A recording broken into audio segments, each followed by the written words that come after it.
रूस यूक्रेन के इस युद्ध में कई ऐसे पड़ाव आए जिसमें रूसी सेना को पीछे हटना पड़ गया। यूक्रेन के इन प्रयासों ने उसकी अपनी सेना का मनोबल बढ़ा दिया कि वो रूस जैसी महाशक्ति को चुनौती दे सकता है। लेकिन रूस के लिए यह बेहद शर्मनाक मंजर थे।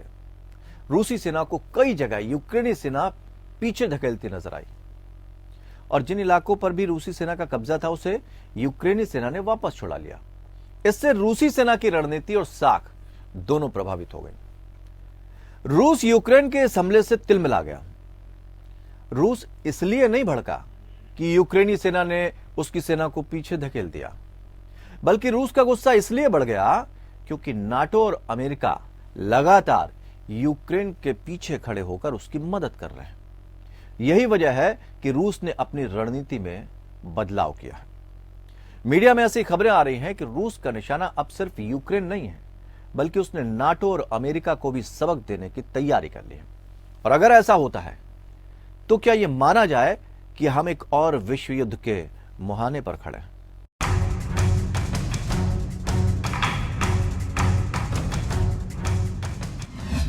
रूस यूक्रेन जंग में रूस की रणनीति में बदलाव।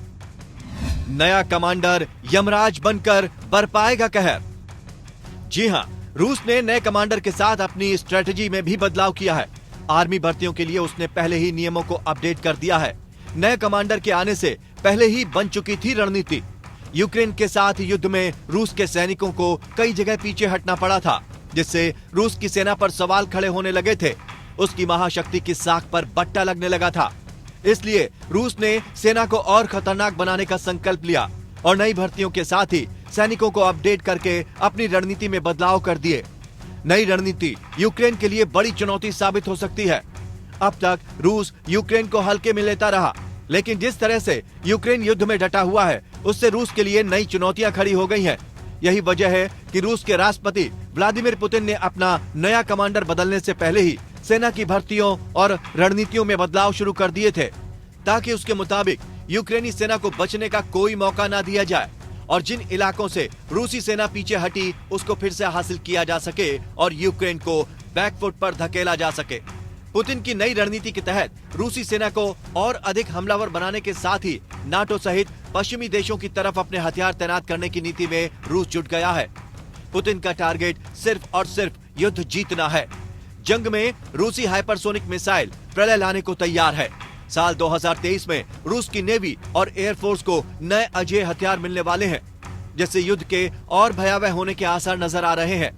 पश्चिमी मीडिया में दावा किया जा रहा है कि रूस अब यूक्रेन में छोटी साइज के परमाणु हथियार से हमला कर सकता है। जमीन से लेकर आसमान तक से एटमी अटैक की तैयारी है और विनाश करने वाली न्यूक्लियर मिसाइलें भी तैनात की जा चुकी हैं। वहीं टैक्टिकल वेपन के जरिए भी हमले को तैयार है रूसी सेना। आपको बता दें कि यूक्रेन में जारी जंग को 8 से 10 महीने का वक्त बीत चुका है, लेकिन जंग थमने की बजाय न्यूक्लियर हमलों की धमकियों तक आ पहुंची है। जानकारी के मुताबिक जर्मनी के अमेरिकी बेस में कुछ सैनिकों का इलाज चल रहा है। इन सैनिकों के शरीर में पाए गए वायरस का सोर्स अभी तक सामने नहीं आया। इनके इलाज में विशेष दवाओं का इस्तेमाल किया जा रहा है। इलाज में प्रयोग की जा रही नॉर्मल दवाओं का असर नहीं हो रहा है। युद्ध में बायोलॉजिकल हथियारों के प्रयोग की भी आशंका जताई जा रही है। जंग से इस तरह की खबरों का आना बायोलॉजिकल जंग की तरफ इशारा करती है। घटना पर अमेरिका ने भी चुप्पी साधी हुई है। हालांकि अमेरिका ने चीन और रूस की तरफ से बायो वेपन के इस्तेमाल का शक जाहिर किया है। रूस की जंगी तैयारी पर अमेरिका ने काला सागर यानी ब्लैक सी में रूस की युद्ध की सैटेलाइट तस्वीरें भी जारी की। इन सैटेलाइट तस्वीरों में कई रूसी नेवल फ्लीट नजर आ रहे हैं। रूस की जंगी तैयारी पर अमेरिका ने बहुत बड़ा खुलासा किया था। ब्लैक सी से यूक्रेन पर बड़े हमले की तैयारी में है रूस। ब्लैक सी में रूसी फ्लीट की मूवमेंट तेज।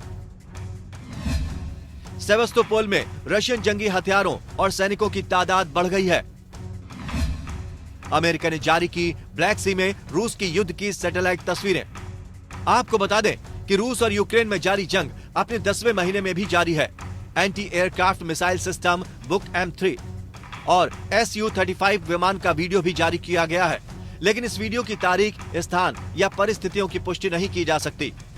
इगोर कोनाशेंकोव, प्रवक्ता रूसी रक्षा मंत्रालय ने कहा कि सोलेडर को उत्तर और दक्षिण से हवाई इकाइयों द्वारा अवरुद्ध किया गया था। रूस की वायुसेना दुश्मन गढ़ों को निशाना बना रही थी, जबकि सैनिक शहर में जंग लड़ रहे थे।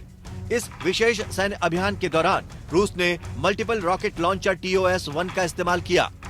Anti aircraft missile system book M3 और Su-35 विमान का वीडियो भी जारी किया गया है, लेकिन इस वीडियो की तारीख, स्थान या परिस्थितियों की पुष्टि नहीं की जा सकी है। नए कमांडर के बदलने से और नई रणनीति बनाने की खबरों के बीच ये भी कहा जा रहा है कि रूस अब इस युद्ध को किसी भी हालत में जीतना चाहता है, चाहे उसे इसकी कोई भी कीमत चुकानी पड़े। इसलिए उसने नाटो और अमेरिका की परवाह किए बिना सेना के हमलों को और पैना करने की पूरी तैयारी कर ली है। नाटो और अमेरिका की परवाह किए बिना रूस लगातार हमले जारी किए हुए है। ऐसे में अगर युद्ध और भयावह स्थिति में पहुंचता है और इसमें नाटो और अमेरिका खुलकर यूक्रेन का समर्थन करते हैं, तो क्या ये माना जाए कि दुनिया एक और विश्व युद्ध के मुहाने पर खड़ी है।